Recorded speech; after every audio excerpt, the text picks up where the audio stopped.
ಗುರುದೇವೋ ಮಹೇಶ್ವರಃ ಗುರು ಸಾಕ್ಷಾತ್ ಪರಬ್ರಹ್ಮ ತಸ್ಮೈ ಶ್ರೀ ಗುರವೇ ನಮಃ. ವಸುದೇವಸುತಂ ದೇವಂ ಕಂಸಚಾಣೂರಮರ್ದನಂ ದೇವಕೀ ಪರಮಾನಂದಂ ಕೃಷ್ಣಂ ವಂದೇ ಜಗದ್ಗುರುಂ ಕೃಷ್ಣಂ ವಂದೇ ಜಗದ್ಗುರುಂ. ಹರೇ ಕೃಷ್ಣ ಕೃಷ್ಣ ಕೃಷ್ಣ ಹರೇ ಹರೇ, ಹರೇ ರಾಮ ರಾಮ ರಾಮ ಹರೇ ಹರೇ. ಹರೇ ಕೃಷ್ಣ ಕೃಷ್ಣ ಕೃಷ್ಣ ಹರೇ ಹರೇ, ಹರೇ ರಾಮ ರಾಮ ರಾಮ ಹರೇ ಹರೇ. ಹರೇ ಕೃಷ್ಣ ಕೃಷ್ಣ ಕೃಷ್ಣ ಹರೇ ಹರೇ, ಹರೇ ರಾಮ ರಾಮ ಹರೇ ಹರೇ. ಓಂ ನಮೋ ಭಗವತೆ ವಾಸುದೇವಾಯ, ಓಂ ನಮೋ ಭಗವತೆ ವಾಸುದೇವಾಯ, ಓಂ ನಮೋ ಭಗವತೆ ವಾಸುದೇವಾಯ, ಓಂ ನಮೋ ಭಗವತೆ ವಾಸುದೇವಾಯ, ಓಂ ನಮೋ ಭಗವತೆ ವಾಸುದೇವಾಯ, ಓಂ ನಮೋ ಭಗವತೆ ವಾಸುದೇವಾಯ, ಓಂ ನಮೋ ಭಗವತೆ ವಾಸುದೇವಾಯ, ಓಂ ನಮೋ ಭಗವತೆ ವಾಸುದೇವಾಯ.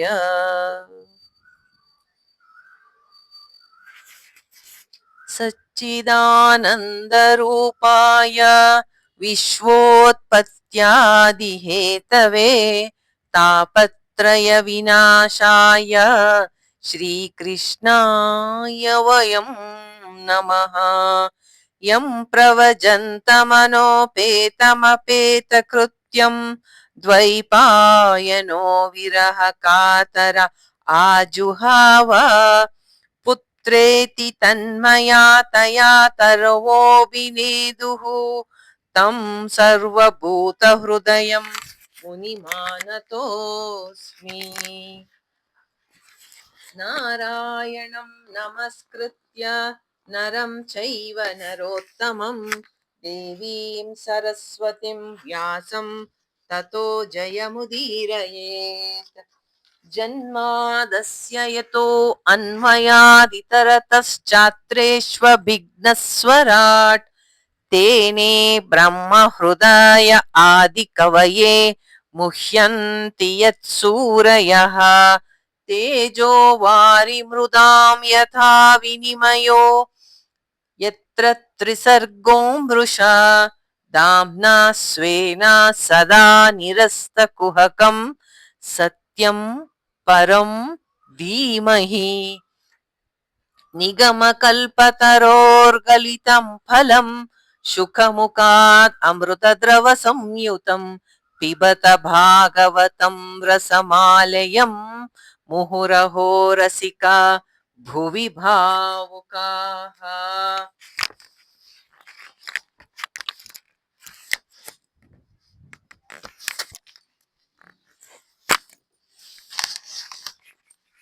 ನಾವು ನಿನ್ನೆ ಶ್ರೀಮದ್ ಭಾಗವತದ ದಶಮ ಸ್ಕಂದ ಅದರಲ್ಲಿ ಬರ್ತಕ್ಕಂತಹ 3ನೇ ಅಧ್ಯಾಯ ಭಗವಾನ್ ಶ್ರೀಕೃಷ್ಣನ ಅವತಾರ ಅಥವಾ ಪ್ರಾಕಟ್ಯ ಅಂತ ಹೇಳಿದೆ ಗೀತಾ ಪ್ರೆಸ್ ಬುಕ್ ಅಲ್ಲಿ.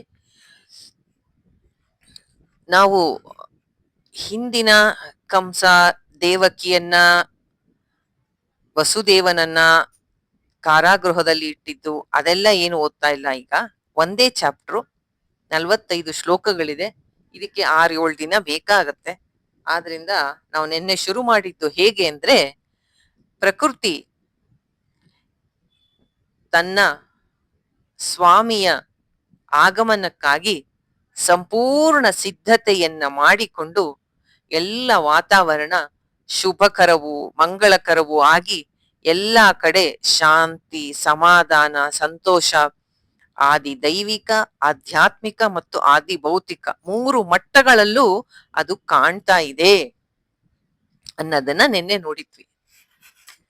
ಅಲ್ಲ, ಶ್ರೀಮದ್ ಭಾಗವತ ಭಕ್ತಿ ಪ್ರಧಾನ ಗ್ರಂಥ. ಹೌದಾ? ಭಾಗವತವನ್ನ ಓದಿದರೆ ಭಗವತ್ ಭಕ್ತಿ, ಅವರ ಭಕ್ತರು ಜೀವನದಲ್ಲಿ ನಡೆಸಿ ಸಂಘರ್ಷನ ನಡೆಸಿ ಎಲ್ಲ ಕಷ್ಟಗಳ ಮಧ್ಯೆ ಭಗವತ್ ಭಕ್ತಿಯಿಂದ ತಮ್ಮ ಗುರಿಯನ್ನು ಸಾಧಿಸಿದ ಎಷ್ಟೋ ಕಥೆಗಳು ಭಾಗವತದಲ್ಲಿ ಬರುತ್ತೆ. ಭಕ್ತಿ ಪ್ರಧಾನವಾದ ಗ್ರಂಥ. ಭಾಗವತ ಓದಿದ್ರೆ ಭಕ್ತಿ ಉಕ್ಕಿ ಉಕ್ಕಿ ಬರಬೇಕು. ಆದರೆ ಸರಿಯಾಗಿ ಸೂಕ್ಷ್ಮವಾಗಿ ಗಮನಿಸಿದರೆ ಭಾಗವತವನ್ನ ತತ್ವ ಚಿಂತನೆ ವ್ಯಾಸರು ಬಹಳ ಸುಂದರವಾಗಿ ಸೂಕ್ಷ್ಮವಾಗಿ ಇದರಲ್ಲಿ ನಿರೂಪಣೆ ಮಾಡಿದ್ದಾರೆ. ಯಾಕೆ ಅಂದ್ರೆ ಈಗ ನಾವು ಓದುದ್ವಲ್ಲ, ಸ್ವರ್ಗದಲ್ಲಿರೋ ಎಲ್ಲರೂ ಮಂಗಳ ವಾದ್ಯಗಳನ್ನ ಮೊಳಗಿದ್ರು, ಗಂಧರ್ವರು ಕಿನ್ನರರು ಮಧುರವಾಗಿ ಹಾಡಿದ್ರು. ಇದೆಲ್ಲ ಏನ್ ಗೊತ್ತಾ? ಈ ಗಂಧರ್ವರು, ಕಿನ್ನರರು, ಯಕ್ಷರು, ಅಪ್ಸರೆಯರು, ಆ ದೇವತೆಗಳು, ಈಗ ಭೂಲೋಕ ಹೇಗಿದೆ ಆತರ ಭೂ ಭುವಃ ಸುವಹ ಮೇಲೆ ಉತ್ತಮ ಲೋಕಗಳಲ್ಲಿ ಇರ್ತಕ್ಕಂತಹ ಒಂದು ಡಿಫ್ರೆಂಟ್ ಗ್ರೂಪ್ ಆಫ್ ಪೀಪಲ್. ಒಬ್ಬರು ಚೆನ್ನಾಗಿ ಹಾಡ್ತಾರೆ, ಒಬ್ಬರು ಚೆನ್ನಾಗಿ ನಾಟ್ಯ ಮಾಡ್ತಾರೆ, ಒಬ್ಬರಿಗೆ ಹೆಚ್ಚಿನ ಪವರ್ ಇದೆ. ಅವರೆಲ್ಲರೂ ಭಗವಂತನ ಒಂದು ಆಗಮನಕ್ಕಾಗಿ ಮಂಗಳ ವಾದ್ಯಗಳನ್ನ ನುಡಿಸಿದರು. ನಾರದರು ಆನಂದದಿಂದ ಹೂ ಮೊಳೆಗರೆದರು. ಮೋಡಗಳಲ್ಲೆಲ್ಲ ನೀರು ತುಂಬಿಟ್ಟು ಆನಂದದಿಂದ ಅದು ಮಳೆಗರಿತಾ ಇತ್ತಂತೆ. ಮಳೆಯ ಮೂಲಕ ತನ್ನ ಸಂತೋಷವನ್ನ ವ್ಯಕ್ತಪಡಿಸ್ತಂತೆ.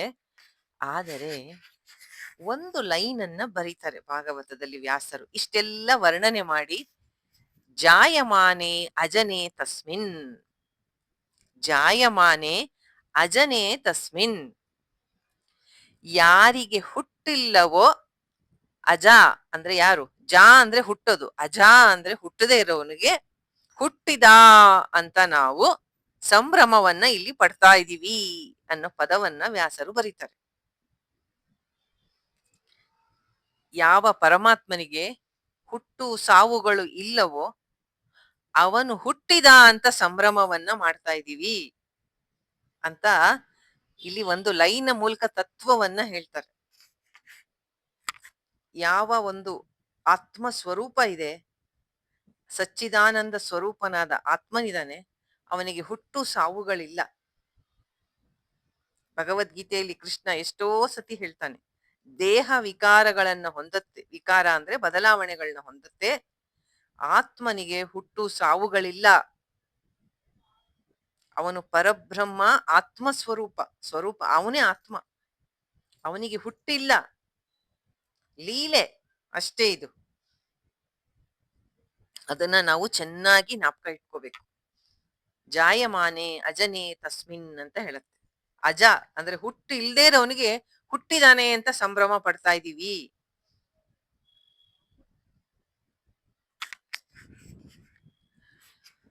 ಆಯ್ತು, ಮುಂದೇನು ಎಷ್ಟೋ ತತ್ವ ವಿಚಾರ ಬರುತ್ತೆ, ಆಗ ಮತ್ತೆ ನೋಡೋಣ ಅದನ್ನ. ಯಾಕೆಂದ್ರೆ ಈಗ ವಸುದೇವನ ಸ್ತುತಿಯಲ್ಲಿ ಅದೇ ಬರುತ್ತೆ ಮುಂದೆ, ಅದಕ್ಕೆ ಅಲ್ಲಿ ನೋಡೋಣ. ಅವಾಗ ಮತ್ತೆ ಇದರ ಅರ್ಥ ಏನು ಅಂತ ಇನ್ನೂ ಡೀಟೇಲ್ ಆಗಿ ನೋಡೋಣ.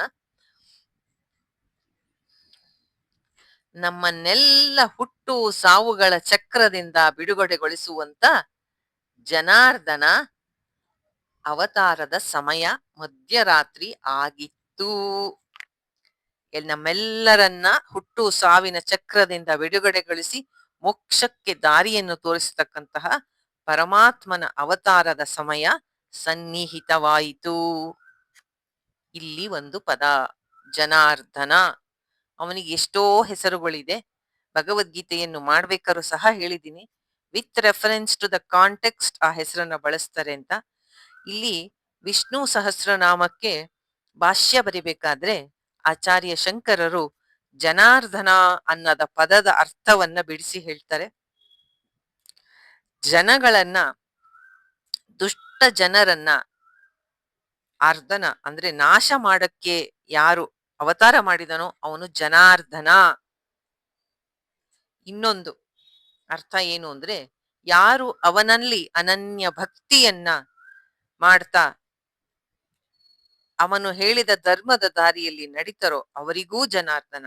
ಜನಾರ್ದನನ ಪದದ ಇನ್ನೊಂದು ಅರ್ಥ ಏನು ಅಂದ್ರೆ, ನಮ್ಮ ಲೌಕಿಕವಾಗಿ ನಮಗೆ ಎಲ್ಲಾ ಸುಖ ಸಂಪತ್ತುಗಳು ಮತ್ತು ಆಧ್ಯಾತ್ಮಿಕವಾದ ಮೋಕ್ಷಕ್ಕೆ ಪ್ರಧಾನವಾದ ಜ್ಞಾನವನ್ನು ಕೊಡ್ತಕ್ಕಂಥವನು ಅಂತ ಎರಡು ಅರ್ಥನೂ ಆಗುತ್ತೆ. ಆರ್ದನ ಅಂತಂದ್ರೆ ನಾಶ ಮಾಡ್ತಕ್ಕಂಥವನು ಅಂತ, ದುಷ್ಟರನ್ನ ನಾಶ ಮಾಡ್ತಕ್ಕಂಥವನು ಅಂತ. ಆಚಾರ್ಯರ ಭಾಷ್ಯದಲ್ಲಿ ವಿಷ್ಣು ಸಹಸ್ರನಾಮಕ್ಕೆ ಜನಾರ್ದನ ಪದಕ್ಕೆ ಹಾಗೆ ಬರೀತಾರೆ. ಇಲ್ಲಿ ಏನ್ ಹೇಳ್ತಾ ಇದೆ, ಇಲ್ಲಿ ಮೊದಲನೇ ಅರ್ಥ ಸರಿ ಹೋಗುತ್ತೆ ಅನ್ಸುತ್ತೆ. ಆಚಾರ್ಯರ ಭಾಷ್ಯದ ಪ್ರಕಾರ ಜನಾರ್ದನನ ಅವತಾರ ಅಂದ್ರೆ ಬಹಳ ದುಷ್ಟರು ಅಧರ್ಮಿಗಳು ಹೆಚ್ಚಾಗ್ಬಿಟ್ಟಿದ್ರು ಭೂಲೋಕದಲ್ಲಿ. ಅದಕ್ಕೆ ತಾನೇ ಭೂದೇವಿ ಹೋಗಿ ಅಲ್ಲಿ ಪ್ರಾರ್ಥನೆ ಮಾಡಿದ್ದು. ಅವಳ ಪ್ರಾರ್ಥನೆಯನ್ನ ಕೇಳೆ ನಾನು ಅವತಾರ ಮಾಡ್ತೀನಿ ಅಂತ ಭಗವಂತ ಆಶ್ವಾಸನೆ ಕೊಟ್ಟಿರ್ತಾನೆ. ಆದ್ರಿಂದ ಅವತಾರದ ಸಮಯ ಸನ್ನಿಹಿತವಾಗಿತ್ತು ಅಂತ ಆ ಎಲ್ಲಾ ರೀತಿಯಾದ ಮಂಗಳಕರವಾದಂತಹ ಸೂಚನೆಗಳು ಕಾಣಿಸ್ತಾ ಇತ್ತು ಅನ್ನೋದನ್ನ ನೆನ್ನೆ ತನಕ ನೋಡಿದ್ವಿ.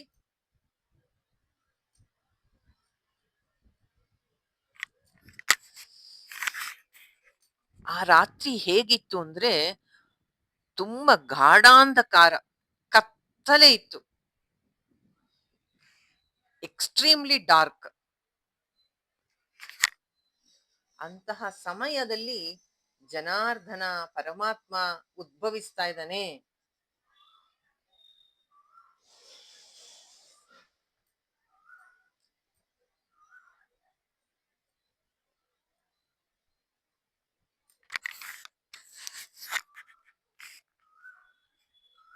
ಅದೇ ಸಮಯದಲ್ಲಿ ಎಲ್ಲರ ಹೃದಯದಲ್ಲೂ ನೋಡಿ, ಒಂದೊಂದು ಪದನು ಹೇಗೆ ವೇದಾಂತಕ್ಕೆ ಅದು ಕನೆಕ್ಟ್ ಆಗುತ್ತೆ ಅಂತ. ಅದೇ ಸಮಯದಲ್ಲಿ ಎಲ್ಲರ ಹೃದಯದಲ್ಲೂ ವಿರಾಜಿಸುವ ಅಂದರೆ ಈಶ್ವರ ಸರ್ವಭೂತಾನಾಂ ಹೃದ್ದೇಶೇ ಅರ್ಜುನ ತಿಷ್ಠತಿ ಅಲ್ವಾ.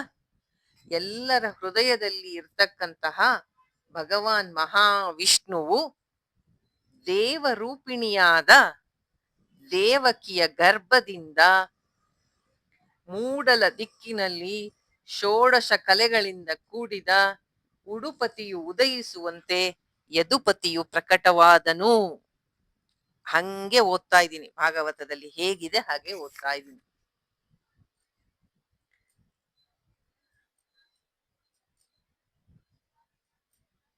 ಸೊ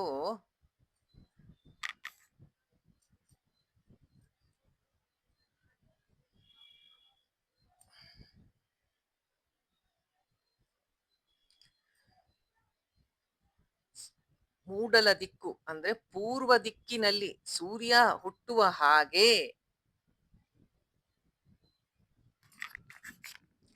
ದೇವರೂಪಿಣಿ. ದೇವರೂಪಿಣಿ ಅಂದ್ರೆ ಯಾರೋ ಒಬ್ಬಳು ದೇವತಾ ಸ್ತ್ರೀ ಅಂತ ಅರ್ಥ ಅಲ್ಲ.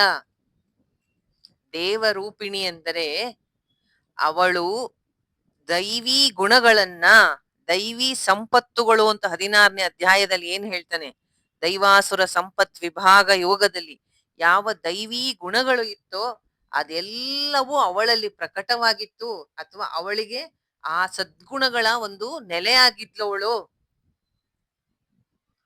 ಎಲ್ಲ ಸದ್ಗುಣಗಳ ಒಂದು ರೂಪವೇ ದೇವಕಿ. ಭಗವಂತ ಹುಟ್ಟೋದು ಅವರ ಗರ್ಭದಿಂದ ಅಂದ್ರೆ ಅಷ್ಟು ಸುಲಭದ ಮಾತಲ್ಲ. ಯಾರ್ಯಾರ್ದೋ ಇದರಲ್ಲಿ ಬರ್ಲಿಲ್ಲ. ಯಾರ ಹೃದಯಗಳು ಶುದ್ಧವಾಗಿರುತ್ತೋ ಅಂತಹ ವಸುದೇವನ ಹೃದಯದಿಂದ ದೇವಕಿಯ ಗರ್ಭಕ್ಕೆ ಬಂದಂತಹ ಪರಮಾತ್ಮ ದೇವರೂಪಿಣಿಯಾದ ದೇವಕಿಯ ಗರ್ಭದಿಂದ.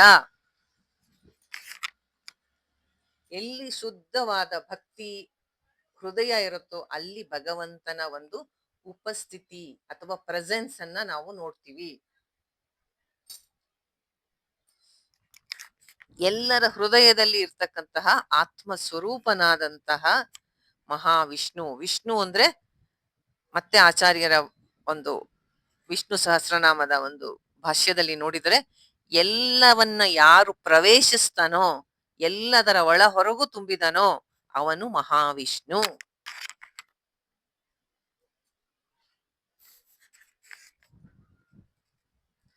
ಸೊ ಒಬ್ಬ ಸಾಧಾರಣ ಸ್ತ್ರೀಗೆಲ್ಲ ಅವನು ಹುಟ್ಟಿದ್ದು.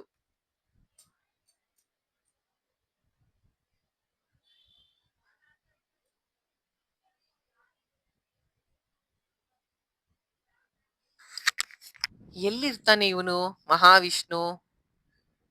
ನಮ್ಮೆಲ್ಲರ ಹೃದಯಗಳಲ್ಲಿ ಇದ್ದಾನೆ.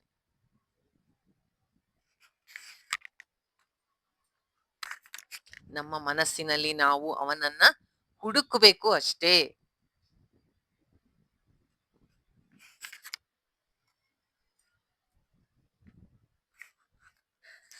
ವಿಷ್ಣು ಪದದ ಧಾತು ಪದದ ವಿಶ್ ಅಂದ್ರೆ ಎಂಟರ್ ಆಗೋದು, ಎಲ್ಲವನ್ನು ವ್ಯಾಪ್ಸಿರೋದು, ಆಲ್ ಪರ್ವೇಡಿಂಗ್, ಸರ್ವ ವ್ಯಾಪ್ತನಾದವನು ಯಾರೋ ಅವನು ವಿಷ್ಣು.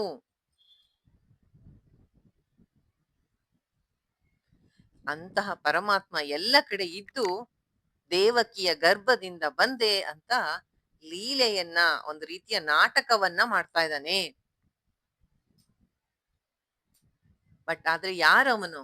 ನಮ್ಮೆಲ್ಲರ ಅನ್ ಅಂತರಂಗದಲ್ಲಿ ಇರ್ತಕ್ಕಂತಹ ಶುದ್ಧವಾದ ಅಂತಃಕರಣದಿಂದ ಮಾತ್ರ ಅನುಭವಕ್ಕೆ ಬರ್ತಕ್ಕಂತಹ ಪರಮಾತ್ಮ.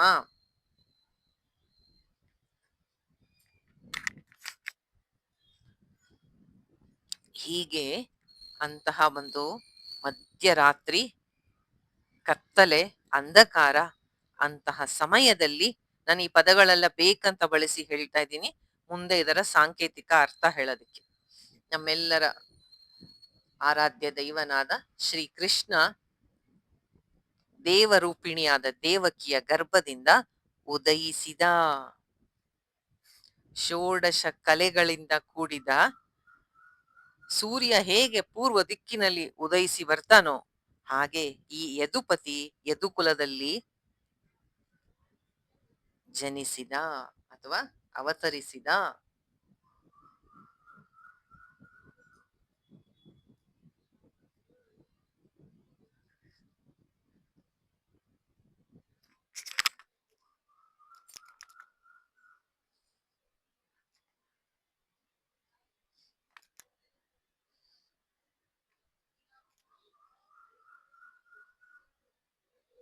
ಸಾರಿ, ಸೂರ್ಯ ಅಲ್ಲ, ಚಂದ್ರ. ಉದುಪತಿ ಅಂದ್ರೆ ಚಂದ್ರ. ಸಾರಿ, ಚಂದ್ರ ಹುಣ್ಣಿಮೆಯ ದಿನ ಹೇಗೆ ಪೂರ್ತಿಯಾಗಿ ಕತ್ತಲೆಯಲ್ಲಿ ಬೆಳಕು ಕೊಡ್ತಾ ಇರ್ತಾನೋ ಆ ತರ ಭಗವಂತ ಆ ಕತ್ತಲೆಯ ರಾತ್ರಿಯಲ್ಲಿ ಜನಿಸಿದ, ಅವತರಿಸಿದ.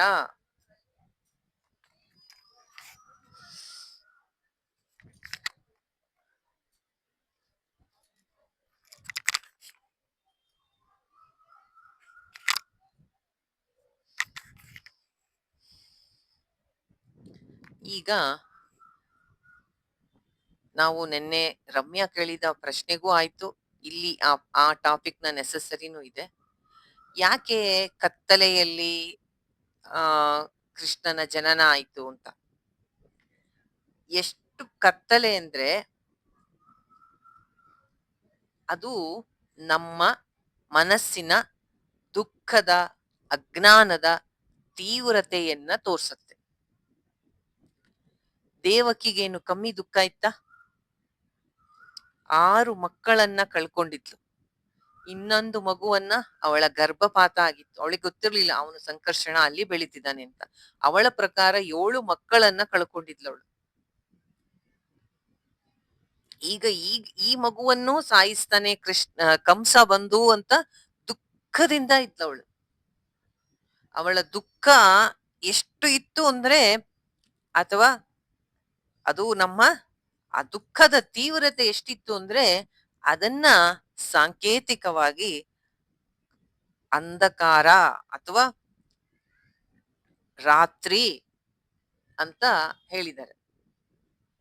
ಅಂತಹ ಒಂದು ಅಂಧಕಾರದ ರಾತ್ರಿಯಲ್ಲಿ ಪರಮಾತ್ಮ ಜನಿಸಿದ ಅಥವಾ ಅವತರಿಸಿದ ಅಂದ್ರೆ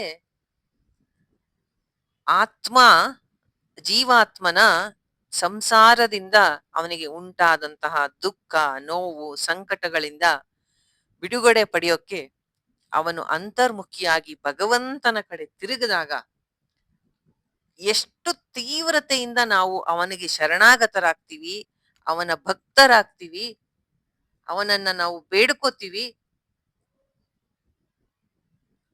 ಅಷ್ಟು ನಮ್ಮ ಒಂದು ಆ ಇಂಟೆನ್ಸಿಟಿ, ಆ ಈಗರ್ನೆಸ್ ಇದೆಯಲ್ಲ, ಅವನನ್ನ ನೋಡ್ಬೇಕು ಅಂತ ಒಂದು ಕಾತರತೆ, ಅದು ಎಷ್ಟು ತೀವ್ರವಾಗಿರುತ್ತೆ, ಅಷ್ಟು ಬೇಗ ಅವನು ನಮಗೆ ಕಾಣಿಸ್ತಾನೆ.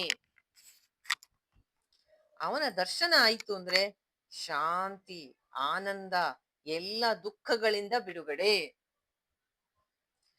ಯಾವಾಗ ಶಾಂತಿ ಅಥವಾ ಸಂತೋಷದ ಒಂದು ಗಳಿಗೆ ಬರುತ್ತೆ ಅಂದ್ರೆ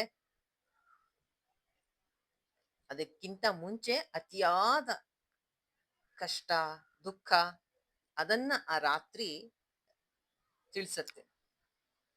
ದೇವಕಿಯ ಕಂಡೀಷನ್ ಹಾಗೆ ಇತ್ತು. ಅವಳ ಎಲ್ಲ ಮಕ್ಕಳನ್ನು ಕಂಸ ಕೊಂದ್ಬಿಟ್ಟಿದ್ದ. ಆ ತಾಯಿಯ ದುಃಖವನ್ನು ನೀವು ಇಮ್ಯಾಜಿನ್ ಮಾಡಿ. ಒಂದು ಆಗ ತಾನೇ ಹುಟ್ಟಿದ ತನ್ನ ಮಗುವನ್ನ ಅವನು ಅವಳ ಕಣ್ಮುಂದೆನೆ ಕೊಲ್ತಾ ಇದ್ದ. ಅದು ಒಂದಲ್ಲ ಎರಡಲ್ಲ 6 ಮಕ್ಕಳ ಸಾವನ್ನ ನೋಡಿದ್ಲವಳು.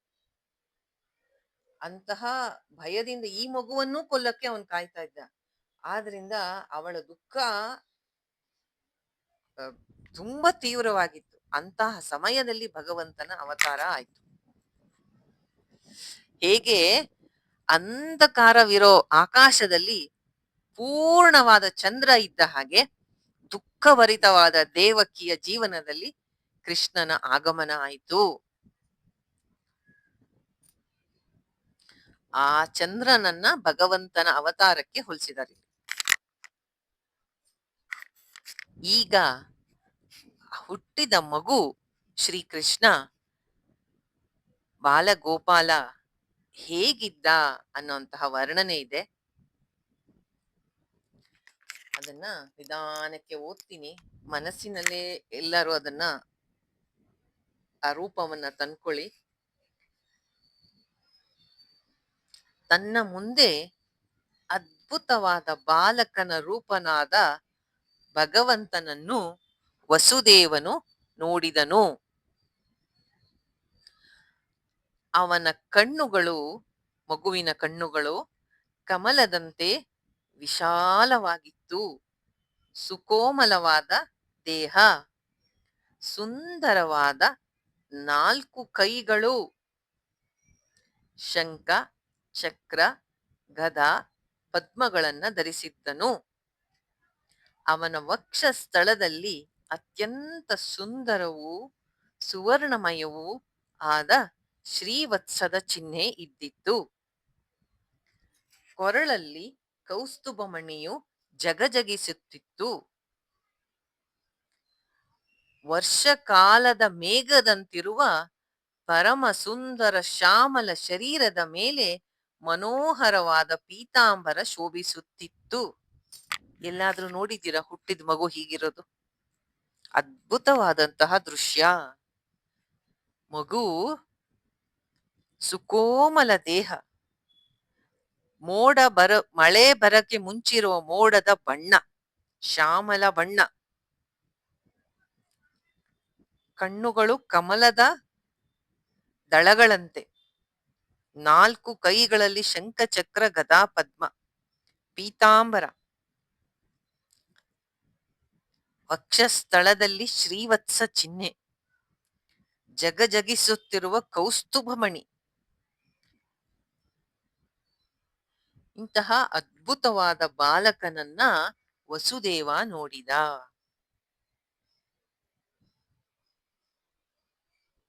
ಈ ರೀತಿಯಾದವ್ರ ಮಗು ಹುಟ್ಟುತ್ತಾ? ಬಹು ಅಮೂಲ್ಯವಾದ ವೈಡೂರ್ಯಗಳ ಮಣಿಯಿಂದ ಕಿರೀಟ ತಲೆಗೆ, ಕುಂಡಲಗಳು ಅಂದ್ರೆ ಕಿವಿಗೆ ಹಾಕಿರುವಂತಹ ಓಲೆಗಳು, ಕಾಂತಿಯಿಂದ ಅಂದವಾದ ಗುಂಗುರು ಕೂದಲುಗಳು ಸೂರ್ಯನ ಕಿರಣಗಳಂತೆ ಹೊಳೆಯುತ್ತಿದ್ದವು. ಅವನ ದೇಹವನ್ನ ನಾಪಿಸ್ಕೊಳ್ಳಿ, ಅದು ಪರ್ಪಲ್ ಕಲರ್, ಅಂದ್ರೆ ಮಳೆ ಬರ್ಬೇಕಾದ್ರೆ ನೀರ್ ತುಂಬಿರುತ್ತಲ್ಲ, ಡಾರ್ಕ್ ಕ್ಲೌಡ್ಸ್ ಆ ಕಲರ್ ಇದ್ದ. ಮೈ ಮೇಲೆಲ್ಲ ಅತ್ಯಮೂಲ್ಯವಾದ ವಜ್ರ ವೈಡೂರ್ಯಗಳಿಂದ ತುಂಬಿದ ಒಡವೆಗಳನ್ನ ಧರಿಸಿದ್ದ. ಅದು ಹೊಳಿತಾ ಇತ್ತು.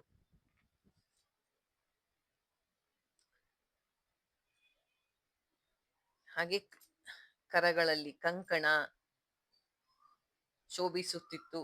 ಈ ರೀತಿ ಸರ್ವ ಆಭೂಷಣಗಳಿಂದ ಶೋಭಿತನಾದ ಆ ಬಾಲಕನ ಸರ್ವಾಂಗದಿಂದ ಅಲೌಕಿಕವಾದ ಸೌಂದರ್ಯವನ್ನ ವಸುದೇವ ನೋಡ್ದ.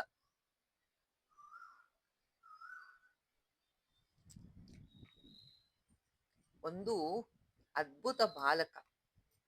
ಈ ರೀತಿಯಾಗಿ ಯಾರು ಹುಟ್ಟಿರಲ್ಲ ಅಲ್ವಾ? ಹುಟ್ಟಿದಾಗ ಈ ರೀತಿ ಯಾರಾದ್ರೂ ಇರ್ತಾರ? Brilliant child.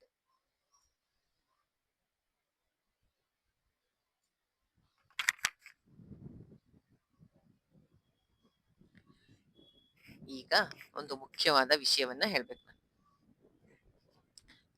ಇದೆಲ್ಲ ಭಾಗವತದಲ್ಲಿ ಕೃಷ್ಣನ ಜನನದ ಸಮಯದಲ್ಲಿ ಬಾಲಗೋಪಾಲ ಹೇಗಿದ್ದ ಅನ್ನೋದರ ವರ್ಣನೆ. ಇದೆಲ್ಲ ಭಗವಂತನ ಅದ್ಭುತವಾದ ಸಗುಣ ರೂಪದ ವರ್ಣನೆ. ಸಗುಣ ರೂಪದ ವರ್ಣನೆ ಅಂದ್ರೆ ಭಗವಂತನಿಗೆ ಒಂದು ಆಕಾರವನ್ನ, ಅವನು ಶ್ರೀವತ್ಸ ಚಿಹ್ನ, ಕೌಸ್ತುಭ ಮಣಿ, ಅದೆಲ್ಲ ಸಗುಣ ಬ್ರಹ್ಮದ ಒಂದು ವರ್ಣನೆ.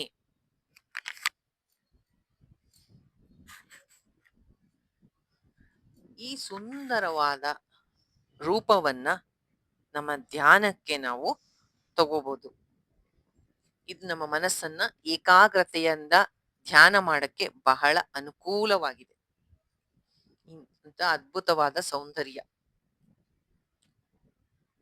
ಅಲ್ಲ. ಬಟ್ ನೀವು ವೇದಾಂತವನ್ನೆಲ್ಲ ಹೇಳ್ಬೇಕಾದ್ರೆ ಪರ ಪರಬ್ರಹ್ಮ, ಪರಮಾತ್ಮ, ಅವನು ನಿರ್ಗುಣ ನಿರಾಕಾರ ಅಂತೆಲ್ಲ ಹೇಳಿದ್ರಿ. ಇದೇನ್ ಈ ತರ ಚಂಕ ಚಕ್ರ ಗದಾ ಪದ್ಮ ಈ ತರ ಆ ಒಂದು ವರ್ಣನೆಯನ್ನ ಮಾಡ್ತಾ ಇದ್ದೀರಲ್ಲ ಅಂತ. ಈಗ ಮುಂದಿನ ಶ್ಲೋಕವನ್ನ ನೋಡೋಣ. ಅಲ್ಲಿ ವಸುದೇವನ ಸ್ತುತಿ ಬರುತ್ತೆ. ಅದು ಸಂಪೂರ್ಣವಾಗಿ ವೇದಾಂತ. ಇದೇ ಭಾಗವತ. ಕಥೆ ಅಲ್ಲ ಭಾಗವತ ಅಂದ್ರೆ. ತತ್ವವನ್ನ ತಿಳಿಸಬೇಕಾದಾಗ ಬಳಸುವಂತಹ ರೀತಿ. ಈಗ ನಮ್ಮಲ್ಲಿ ಎಷ್ಟೋ ತರಹದ ಆಸ್ತಿಕರು, ನಾಸ್ತಿಕರನ್ನ ಬಿಟ್ಬಿಡಿ, ಆಸ್ತಿಕರು ಇದ್ದಾರೆ. ಒಬ್ಬೊಬ್ರದ್ದು ಲೆವೆಲ್ಲು ಇನ್ನೊಬ್ರಿಗಿಂತ ಡಿಫ್ರೆಂಟ್. ಅಂದ್ರೆ ಸಾಧನೆಯ ಮಟ್ಟ ಒಬ್ರಿಗಿಂತ ಒಬ್ರಿಗೆ ಬೇರೆ ಇದೆ.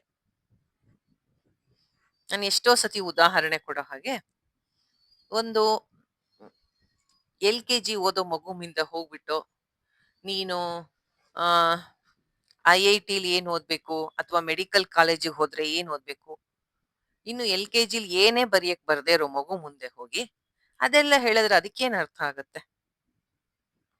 ಹಾಗೆ ನಾವು ಆಧ್ಯಾತ್ಮದ ಸಾಧನೆಯಲ್ಲಿ ಇನ್ನೂ ಮೊದಲ ಹೆಜ್ಜೆ ಇಡ್ತಾ ಇರೋರ್ ಮುಂದೆ ಬ್ರಹ್ಮ ನಿರ್ಗುಣ ನಿರಾಕಾರ ಅದೇ ಅವನ ನಿಜ ಸ್ವರೂಪ ತತ್ವತಃ ತಿಳ್ಕೊ ಅಂದ್ರೆ ಏನು ಅರ್ಥ ಆಗಲ್ಲ.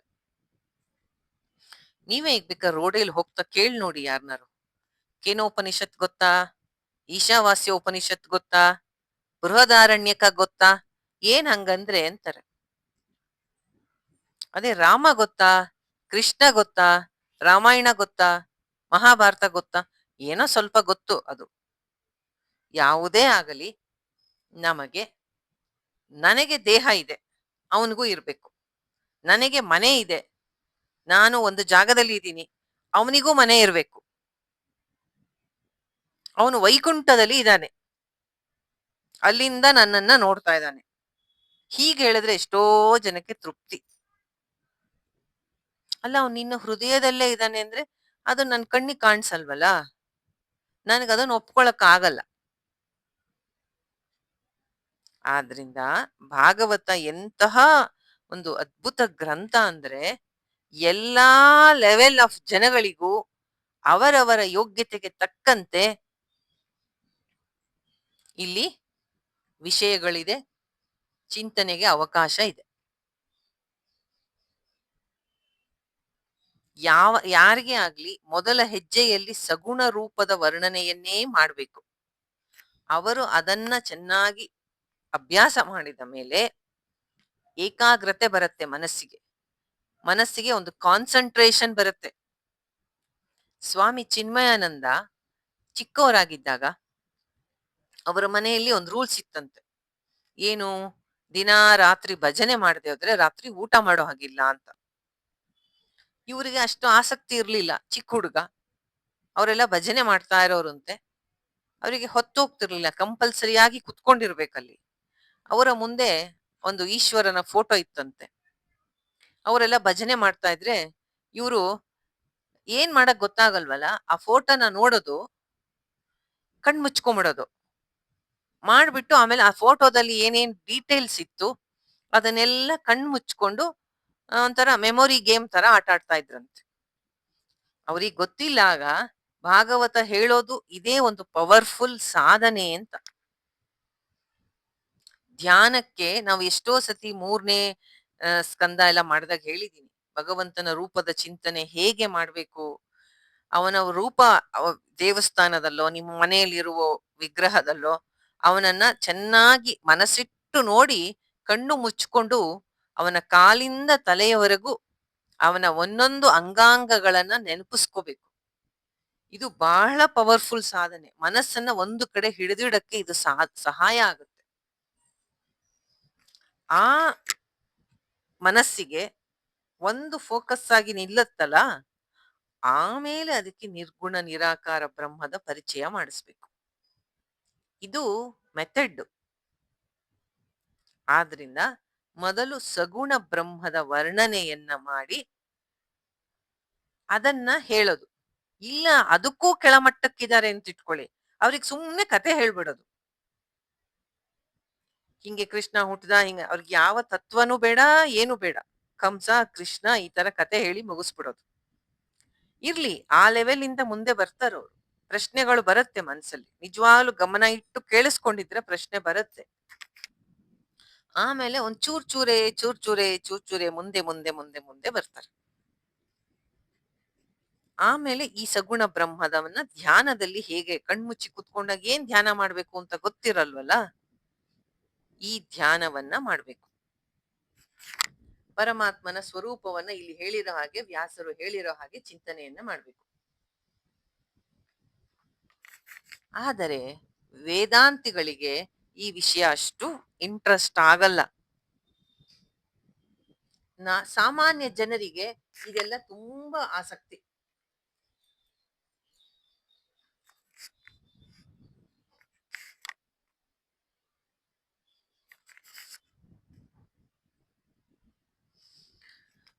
ವಸುದೇವನಿಗೆ ಒಂದು ರೀತಿಯಾದಂತಹ ಆ ಕ್ಷಮತೆ ಇತ್ತಂತೆ, ಅಥವಾ ಒಂದು ಕೆಪಾಸಿಟಿ ಅಥವಾ ಎಬಿಲಿಟಿ ಇತ್ತಂತೆ.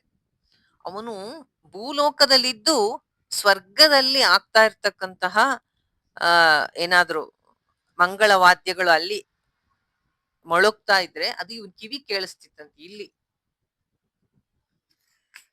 ಅಂತಹವನಿಗೆ ಕಿವಿ ಬಹಳ ಚುರುಕಂತವನು. ಅಂತಹ ಶುದ್ಧ ಆತ್ಮನಿಗೆ ಇಂತಹ ಒಂದು ಅದ್ಭುತ ಆಶ್ಚರ್ಯಕರವಾದಂತಹ ಮಗು ಹುಟ್ಟಿದೆ. ಅವನಿಗೆ ಏನ್ ಹೇಳ್ಬೇಕು ಅಂತಾನೆ ಗೊತ್ತಾಗ್ತಾ ಇಲ್ಲ. ಆನಂದದಿಂದ, ಸಂತೋಷದಿಂದ ಅವನ ಕೃಷ್ಣನನ್ನ ನೋಡಿ ತುಂಬಾ ಎಕ್ಸೈಟ್ ಆಗ್ಬಿಟ್ಟಿದಾನಂತೆ.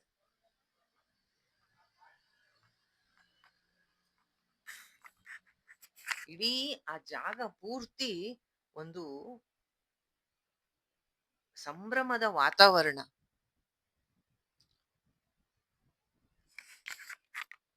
ಮಾತಾಡಕ್ಕೆ ಅವನಿಗೆ ಆಗ್ತಾನೆ ಇಲ್ಲ ವಸುದೇವನಿಗೆ. ಮಗು ಏನ್ ಹೀಗಿದೆಯಲ್ಲ ಅಂತ ಸಂತೋಷ ಪಡ್ತಾ ಇದ್ದಾನೆ ನೋಡಿ. ಅವನಿಗೆ ಗೊತ್ತಾಗೋಗಿದೆ ಇದು ಭಗವಂತ ಅಂತ.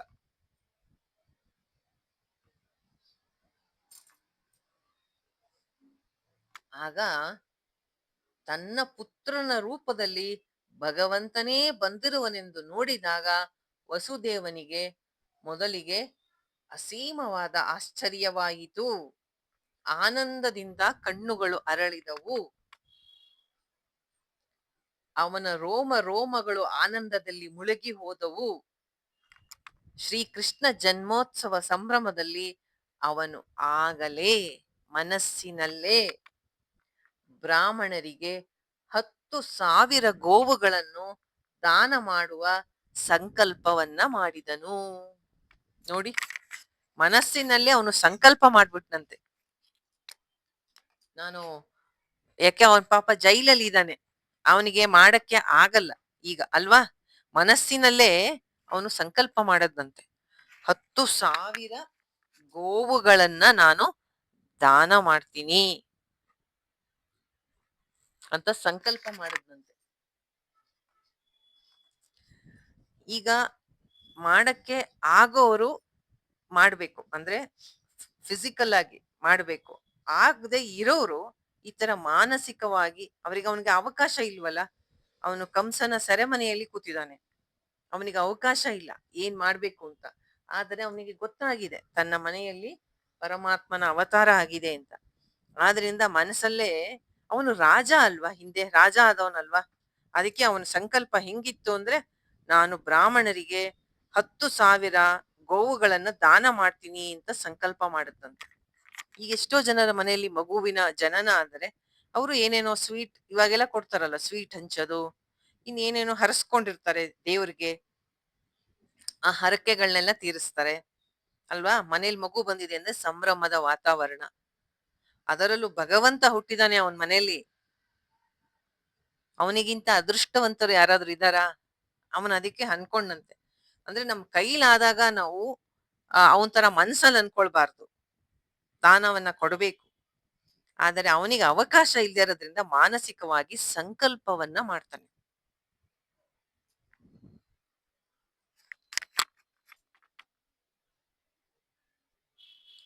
ಭಗವಾನ್ ಶ್ರೀಕೃಷ್ಣ ತನ್ನ ಕಾಂತಿಯಿಂದ ಆ ಸೂತಿಕಾ ಗೃಹವನ್ನ ಬೆಳಗುತ್ತಿದ್ದನು. ಸೂತಿಕಾ ಗೃಹ ಅಂದ್ರೆ ಗೊತ್ತಾ? ಸೂತಿಕಾ ಗೃಹ ಅಂದ್ರೆ ಆ ಡೆಲಿವರಿ ಆಗಿರೋ ಜಾಗಕ್ಕೆ ಸೂತಿಕಾ ಗೃಹ ಅಥವಾ ಪ್ರಸವ ಅಂತಾರಲ್ಲ, ಸೂತಿಕಾ ಅಂದ್ರೆ ಅದು.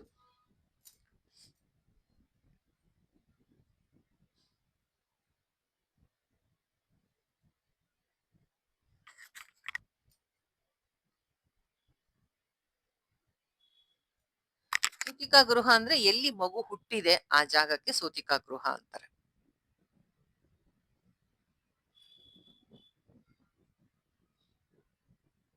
ಯಾಕೆ ಆ ಜಾಗ ಎಲ್ಲ ಬೆಳಗ್ತಾ ಇತ್ತು? ಯಾಕೆ ಅಂದ್ರೆ ಅದು ನಮ್ಮ ಹಾಗೆ ಪಂಚಮಹಾಭೂತಗಳ ಒಂದು ಜನ್ಮ ಅಲ್ಲ. ನಾನು ನೆನ್ನೆನೆ ಹೇಳಿದ್ದೀನಿ, ಅದು ಭಗವಂತನ ದೇಹ ಕಾಂತಿ, ಸಚ್ಚಿದ ಆನಂದ ಸ್ವರೂಪ, ಬ್ರಿಲಿಯಂಟ್ ಲೈಟ್.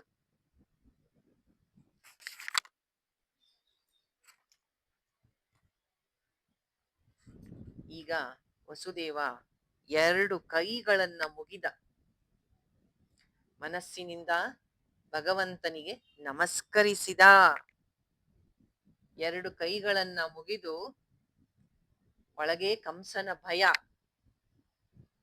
ಆದರೆ ಎದುರಿಗೆ ನಿಂತ ಪರಮಾತ್ಮನನ್ನ ಸ್ತುತಿ ಮಾಡ್ಬೇಕು ಅಂತ ಅನಿಸ್ತಾ ಇದೆ ಅವನಿಗೆ. ಯಾಕೆಂದ್ರೆ ಭಗವಂತನ ಮಹಿಮೆ ಏನು ಅಂತ ಅವನಿಗೆ ಚೆನ್ನಾಗಿ ಗೊತ್ತು. ಇಲ್ಲಿ ನೋಡಿ, ಭಗವಂತನಿಗೆ ಅವನು ಮಗನ ರೂಪದಲ್ಲಿ ಬಂದಿದ್ದಾನೆ ಇವನಿಗೆ, ಆದ್ರೆ ಇವನು ತಂದೆಯಾಗಿ ಅವನ ಮುಂದೆ ಕೈ ಜೋಡಿಸಿ ನಿಂತಿದ್ದಾನೆ. ತಂದೆ ಮಗನಿಗೆ, ಅಂದ್ರೆ ಮಗನ ರೂಪದಲ್ಲಿರ್ತಕ್ಕಂತಹ ಪರಮಾತ್ಮನಿಗೆ ಸ್ತುತಿಯನ್ನ ಮಾಡ್ತಾ ಇದ್ದಾನೆ. ಈಗ ವಸುದೇವನ ಸ್ತುತಿ ಭಗವಂತನನ್ನ ಕುರಿತು.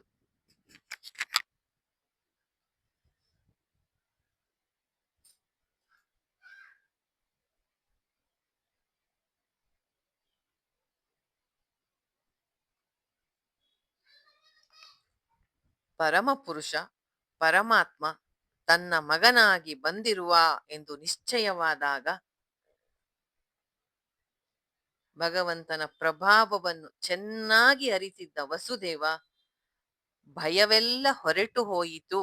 ಭಗವಂತನ ಸನ್ನಿಧಿಯಲ್ಲಿದ್ದಾಗ ಏನ್ ಭಯ? ಕಂಸನ ಭಯ ಎಲ್ಲ ಹೊಟ್ಟೋಯ್ತಂತೆ.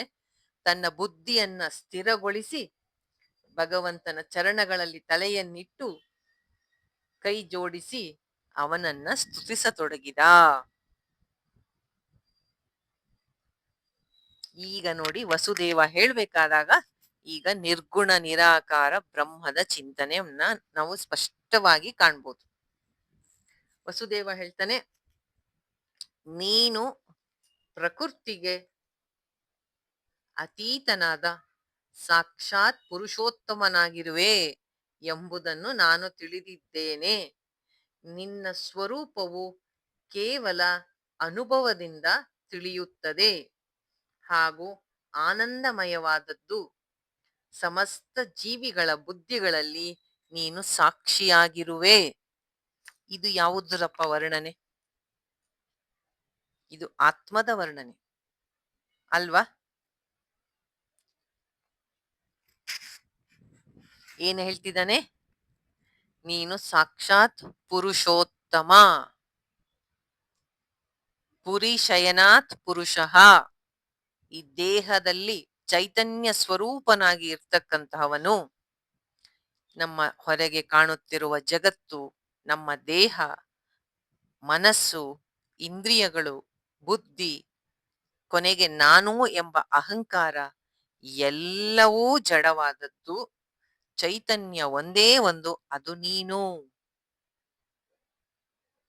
ಈ ಪ್ರಕೃತಿಯ 3 ಗುಣಗಳಿಗೆ ಅತೀತನಾದವನು. ಅಂದ್ರೆ ಸತ್ವ ರಜೋ ತಮೋ ಗುಣಗಳಿಂದ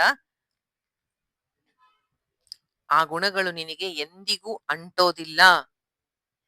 ಸಾಕ್ಷಾತ್ ಪರಮ ಪುರುಷ, ಪುರುಷೋತ್ತಮ.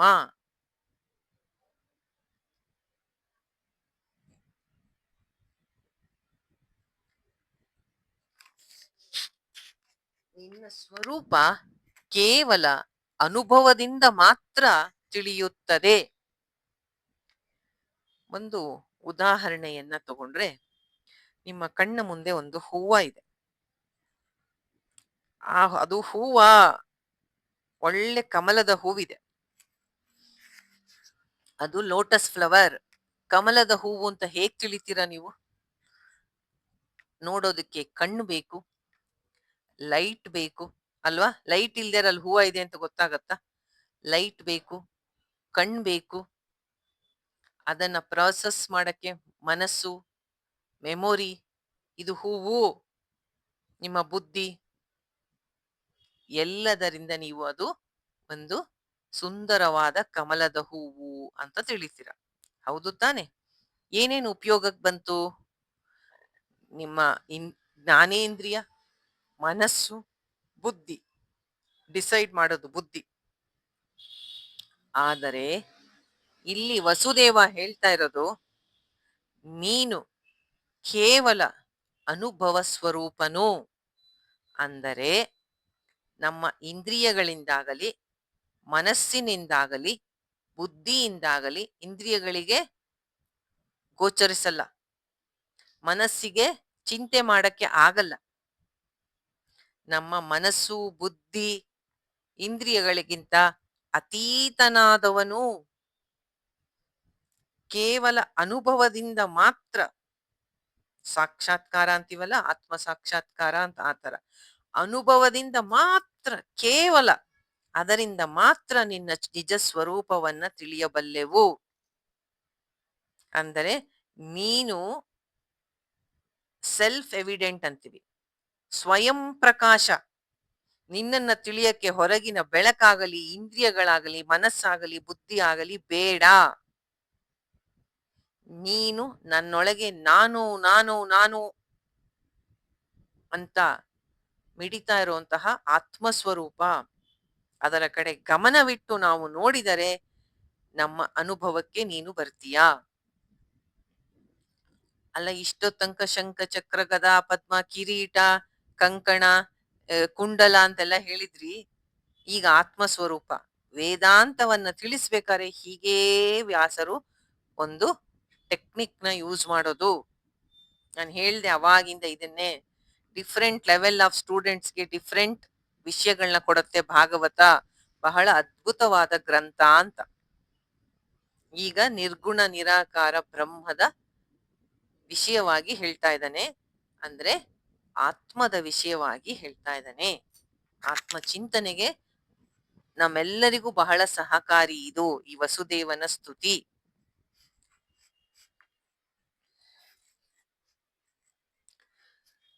ನಮ್ಮೆಲ್ಲರ ಬುದ್ಧಿಯನ್ನು ಬೆಳಗಿ, ಬುದ್ಧಿ ಏನು ನಿರ್ಧಾರ ಮಾಡತ್ತೆ, ಮನಸ್ಸೇನು ಯೋಚಿಸತ್ತೆ, ಇಂದ್ರಿಯಗಳು ಏನನ್ನ ನೋಡತ್ತೆ ಕೇಳತ್ತೆ, ಎಲ್ಲದರ ಹಿಂದೆ ಸಾಕ್ಷಿಯಾಗಿ ನಿಂತು ನೋಡ್ತಾ ಇರುವೆ. ಯಾವುದನ್ನು ಉಪನಿಷತ್ತುಗಳು ಹೇಳತ್ತೆ ಅದನ್ನೇ ಇಲ್ಲಿ ಇವನು ವಸುದೇವ ಸ್ತುತಿಯನ್ನ ಮಾಡ್ತಾ ಇರೋದು.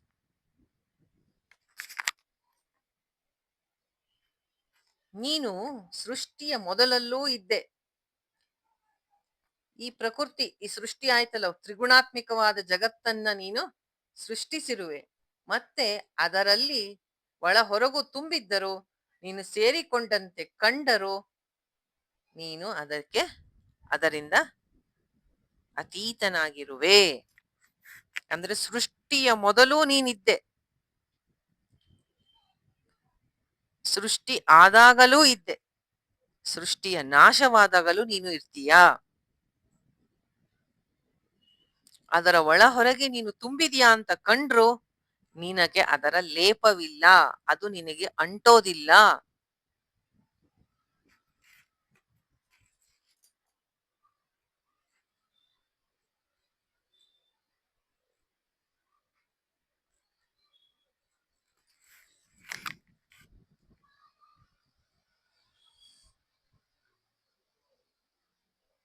ಇದು ಇದು ಡಿಸ್ಕ್ರಿಪ್ಷನ್ ಆಫ್ ಕಾನ್ಶಿಯಸ್ನೆಸ್ ಅಷ್ಟೇ, ಅವೇರ್ನೆಸ್, ಕಾನ್ಶಿಯಸ್ನೆಸ್, ಆತ್ಮದ ವಿಷಯವಾಗಿ ಇಲ್ಲಿ ಅವನು ಹೇಳ್ತಾ ಇರೋದು.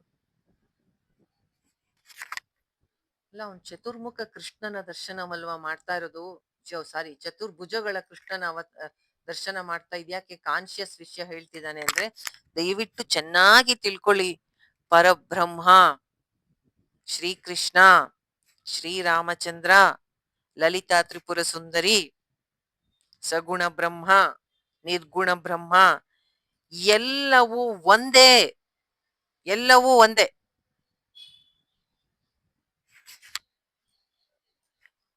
ಈ ವಸುದೇವನಿಂದ ಕಲಿಬೇಕಾದದ್ದು ಏನು ಅಂದ್ರೆ, ಒಂದು ಕಡೆ ಕೃಷ್ಣನ ಒಂದು ಜನ್ಮ ಉತ್ಸವವನ್ನ ಆಚರಿಸಕ್ಕೆ ಸಂತೋಷದಿಂದ ಆ ಖುಷಿ ಪಡ್ತಾ ಇದ್ದಾನೆ. ಇನ್ನೊಂದು ಕಡೆ ತನ್ನ ಮನಸ್ಸಿನಲ್ಲಿ ತಿಳಿದಿರ್ತಕ್ಕಂತಹ ವೇದಾಂತದ ಸಾರವನ್ನ ಕೃಷ್ಣನನ್ನ ಸ್ತುತಿಸೋದಕ್ಕೆ ಉಪಯೋಗಿಸ್ತಾ ಇದ್ದಾನೆ. ಅಂದ್ರೆ ಜ್ಞಾನ ಮತ್ತು ಭಕ್ತಿಯ ಕಂಪ್ಲೀಟ್ ಒಂದು ರೀತಿಯಾದ ಬ್ಲೆಂಡ್, ಒಂದು ಪರ್ಫೆಕ್ಟ್ ಬ್ಲೆಂಡ್, ಜ್ಞಾನ ಮತ್ತು ಭಕ್ತಿಯ ಮಿಶ್ರಣ, ಇದೇ ವೇದಾಂತದ ಜ್ಞಾನ. ನಮ್ಮ ಮನಸ್ಸಿನಲ್ಲಿ ಆಗ್ತಕ್ಕಂತಹ ಪ್ರತಿಯೊಂದು ಯೋಚನೆಗಳು, ಫೀಲಿಂಗ್ಸು, ಎಮೋಷನ್ಸು, ಪ್ರತಿಯೊಂದು ಯಾರಿಗೆ ಗೊತ್ತಾಗ್ತಾ ಇದೆ, ಆ ಚೈತನ್ಯಕ್ಕೆ, ಆ ಅರಿವಿನ ಸ್ವರೂಪಕ್ಕೆ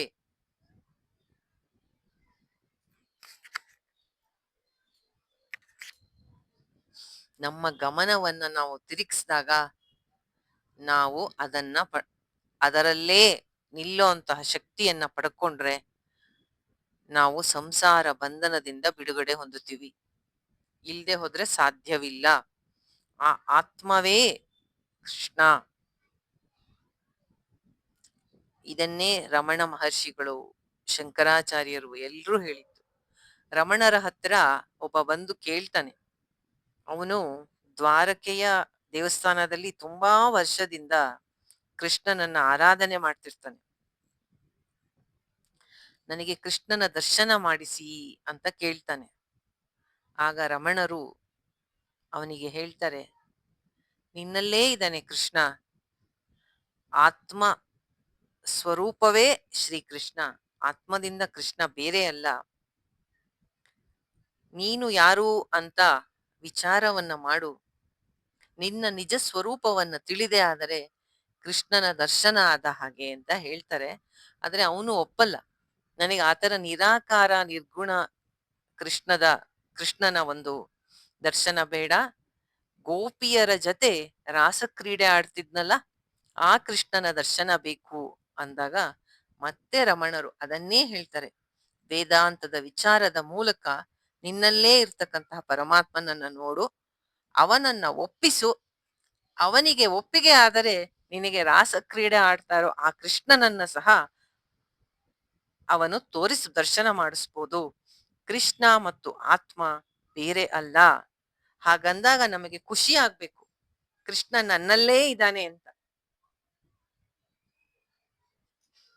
ವ್ಯಾಸರು ಇಲ್ಲಿ ಟೆಕ್ನಿಕ್ ಯೂಸ್ ಮಾಡಿದ್ದಾರೆ. ಉಪನಿಷತ್ತಿನ ಎಲ್ಲ ಒಂದು ಸಾರವನ್ನ ಈ ರೀತಿ ಕಥೆಯ ಮೂಲಕ, ವಸುದೇವ ದೇವಕಿಯರ ಮೂಲಕ, ಅನೇಕ ಭಕ್ತರ ಮೂಲಕ ನಮಗೆ ತಿಳಿಸ್ತಾ ಇದ್ದಾರೆ. ಈ ಜ್ಞಾನವನ್ನ ಸಂಪಾದನೆ ಮಾಡ್ಕೊಳ್ಳಿ, ಅದೇ ಸಂಸಾರದ ಮುಕ್ತಿಗೆ ಕಾರಣ. ನೀವು ಡಾಕ್ಟರ್ ಹತ್ರ ಹೋಗ್ತೀರಾ ಹುಷಾರಿಲ್ಲ ಅಂತ, ಬರೀ ಸಿಂಪ್ಟಮ್ಗೆ ಔಷಧಿ ಕೊಟ್ರೆ ವಾಸಿ ಆಗಲ್ಲ. ರೂಟ್ ಕಾಸ್ ಏನು ಅಂತ ತಿಳ್ಕೊಬೇಕು. ನಮ್ಮ ಸಫರಿಂಗಿಗೂ ಹಾಗೆ ಅಜ್ಞಾನವೇ ಅದರ ಬೇರು. ಅದನ್ನ ಕಿತ್ತಾಕಿದ್ರೆ ಕೃಷ್ಣ ದರ್ಶನ ಬಹಳ ಸುಲಭ. ನಮ್ಮ ಗಮನವನ್ನ ನಮ್ಮ ಆತ್ಮ ಸ್ವರೂಪದ ಕಡೆ ತಿರುಗಿಸ್ಬೇಕು. ಆಗ ಸತ್ ಚಿತ್ ಆನಂದ ಸ್ವರೂಪನಾದ ಅವನ ಒಂದು ಅವನಲ್ಲೇ ದರ್ಶನ ಅಂತ ಹೇಳಕ್ಕಾಗಲ್ಲ. ಅದು ನಮ್ಮ ನಿಜ ಸ್ವರೂಪದ ಅರಿವಾದ್ರೆ ಆ ಎಲ್ಲ ಸಚ್ಚಿತ್ ಆನಂದ ನಾನೇ ಅನ್ನುವಂತಹ ಅರಿವು ಆಗುತ್ತೆ.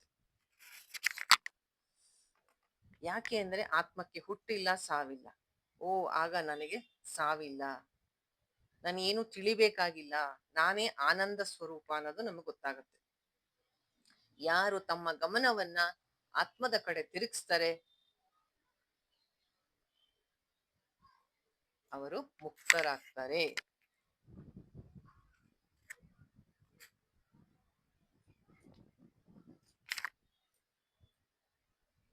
ಇದು ಭಾಗವತ ಅಂದ್ರೆ.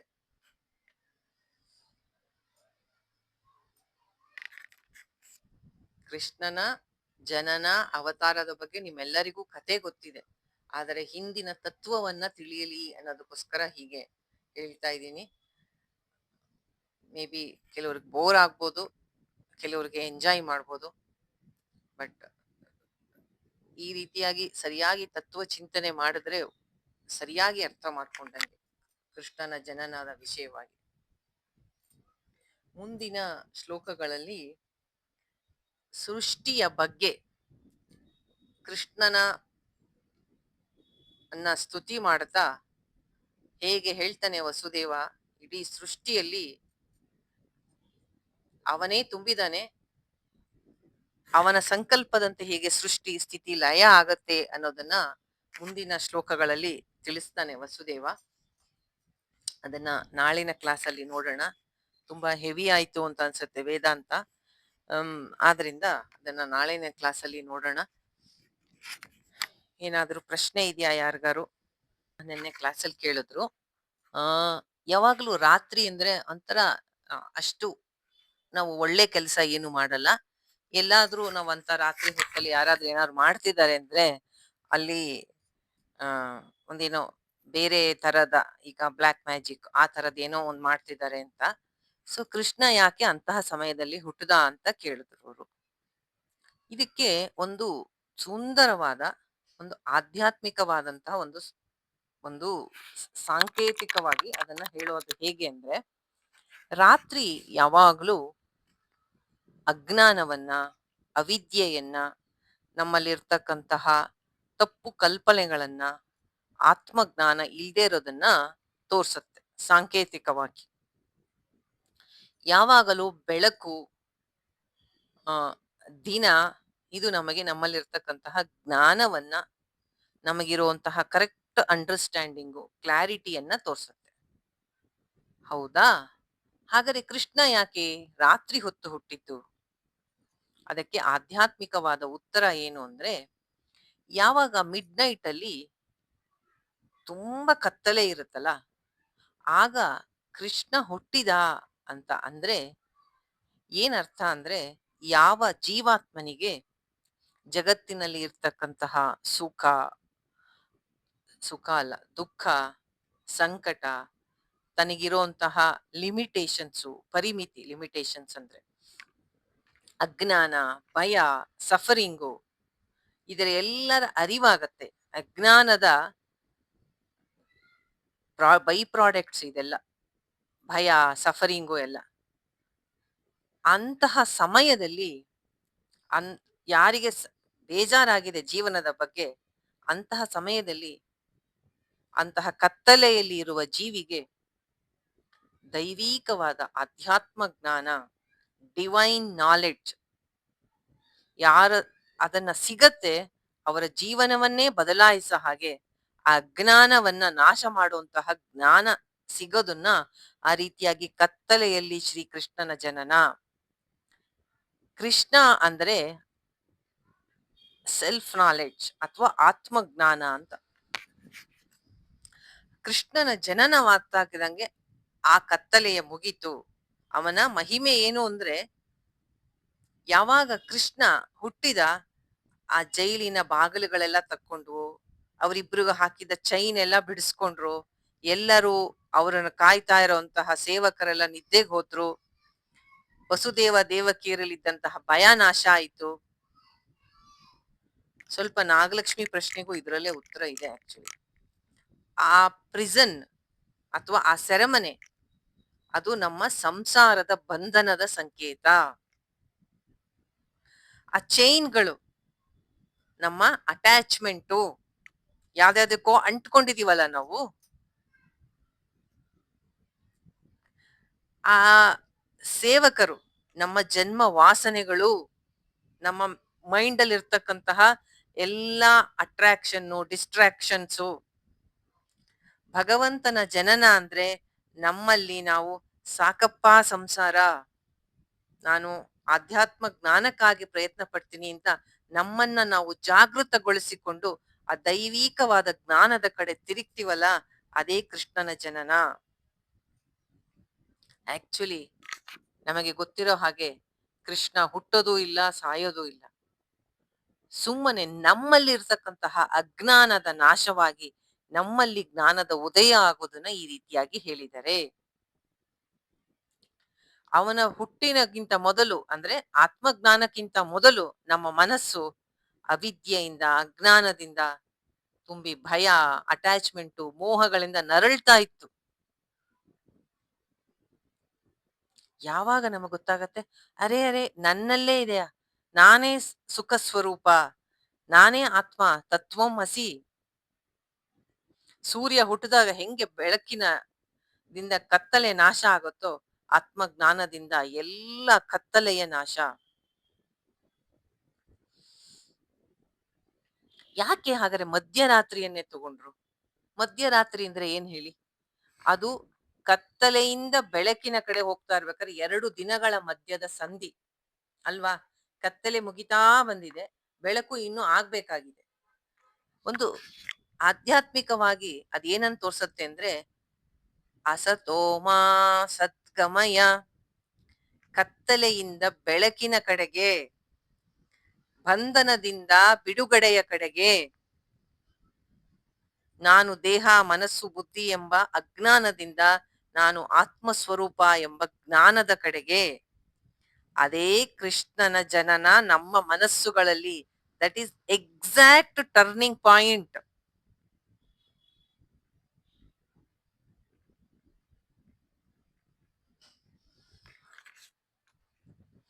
ಆಮೇಲೆ ಈಗ ರಮ್ಯಾ ಕೇಳಿದ್ದೇನಂದ್ರೆ, ಕತ್ತಲೆ ಇದು ಆಧ್ಯಾತ್ಮದ ಬಗ್ಗೆ ಹೇಳ್ತಾ ಇದ್ದೀರಾ, ಆದ್ರೆ ನೀವು ಹೇಳಿದ್ದು ಕತ್ತಲೆ ಇಲ್ಲಿ ಯೂಶಲಿ ಏನೇನೋ ಬೇರೆ ಕೆಟ್ಟ ಕೆಲಸಗಳನ್ನ ಮಾಡ್ತಾರೆ ಅಂತ, ಅಥವಾ ನಾವು ಯಾವಾಗ್ಲೂ ಈ ಸಾಂಪ್ರದಾಯಿಕವಾಗಿ ಒಂದು ನಂಬಿಕೆಗಳಿಂದ ಏನೇನೋ ಮಾಡ್ತೀವಲ್ಲ, ಆ ಒಂದು ಕಿಂತ ಈ ಆಧ್ಯಾತ್ಮ ಎರಡು ಬೇರೆ, ಎರಡಕ್ಕೂ ಡಿಫರೆನ್ಸ್ ಇದೆ.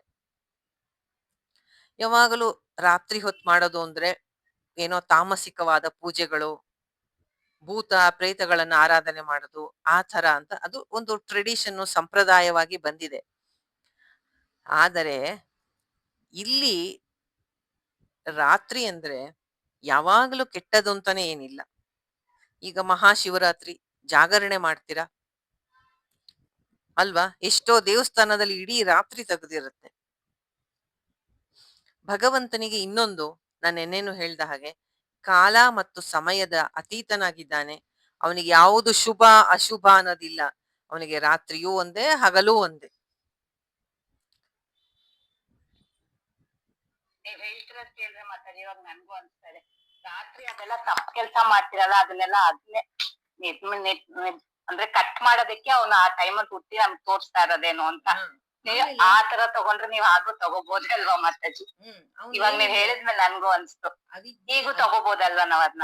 ಹೌದು. ಅವಿದ್ಯೆ ಅಜ್ಞಾನವನ್ನ ರಾತ್ರಿ ಸೂಚಿಸ್ತಾ ಇರೋದು. ಕೃಷ್ಣನ ಜನನ ಅಂದ್ರೆ ನಮ್ಮಲ್ಲಿ ಜ್ಞಾನದ ಉದಯ ಆಗೋದು. ಅವನು ಯಾವ ಕಂಡೀಷನ್ಸ್‌ಗೂ ವೇಟ್ ಮಾಡಲ್ಲ. ಇದು ಸರಿಯಾಗಿದೆಯಾ ಸಿಚುಯೇಷನು, ಇಂತಹ ಕತ್ತಲೆಯಲ್ಲಿ ನಾನ್ ಬರ್ಬಾರ್ದು ಹಂಗೆಲ್ಲ ಅನ್ಕೊಳಲ್ಲ. ಅವನು ಅವನು ಹುಟ್ಟಿದಾಗ ನೋಡಿ ಪರಿಸ್ಥಿತಿ. ಕಂಸ ಇಡೀ ದೇಶಕ್ಕೆ ಬಲಶಾಲಿ ರಾಜ ಆಗಿದ್ದ. ತಂದೆ ತಾಯಿ ಜೈಲಲ್ಲಿದ್ರು. ಕತ್ತಲೆಯ ರಾತ್ರಿ ಆಗಿತ್ತು. ಎಲ್ಲಾ ಕಡೆ ಭಯ ಇತ್ತು. ಆದರೂ ಅವನು ಯಾವುದೇ ಒಂದು ಅರಮನೆಯಲ್ಲಿ ಹುಟ್ಟಲಿಲ್ಲ. ಈಗ ರಾಮ ಹುಟ್ಟಿದ ಹಂಗೆ ಸೆಲೆಬ್ರೇಷನ್ ಮಾಡ್ಲಿಲ್ಲ. ಎಂತದೇ ಡಿಫರೆಂಟ್ ಸಿಚುಯೇಷನ್ ಅಲ್ಲಿ ಇದ್ರು ಎಲ್ಲರನ್ನ ಈ ಅಜ್ಞಾನದ ಕತ್ತಲೆಯಿಂದ ಬಿಡಿಸೋದಕ್ಕೆ ಅವನು ಬರೋದು.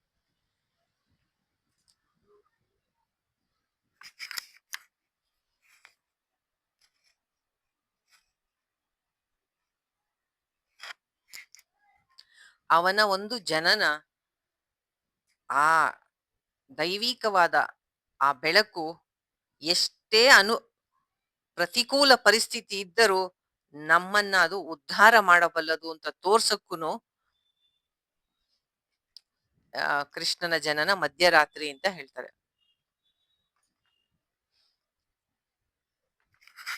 ಆಮೇಲೆ ಇನ್ನೊಂದು ಅರ್ಥ ನಾನು ನಿನ್ನೆ ಹೇಳ್ದ ಹಾಗೆ ಅದು ಇನ್ನೊಂದು ಸ್ವಲ್ಪ ಆ ತರ ಲೌಕಿಕವಾದಂತಹ ಅರ್ಥ ಒಂದಾಗುತ್ತೆ. ಏನಂದ್ರೆ ಆ ರಾತ್ರಿ ಹೊತ್ತು ಅವ್ರ ಸೇವಕರು ಎಷ್ಟೇ ಇರ್ಲಿ ಅವರೆಲ್ಲ ನಿದ್ದೆ ಮಾಡ್ತಿರ್ತಾರೆ.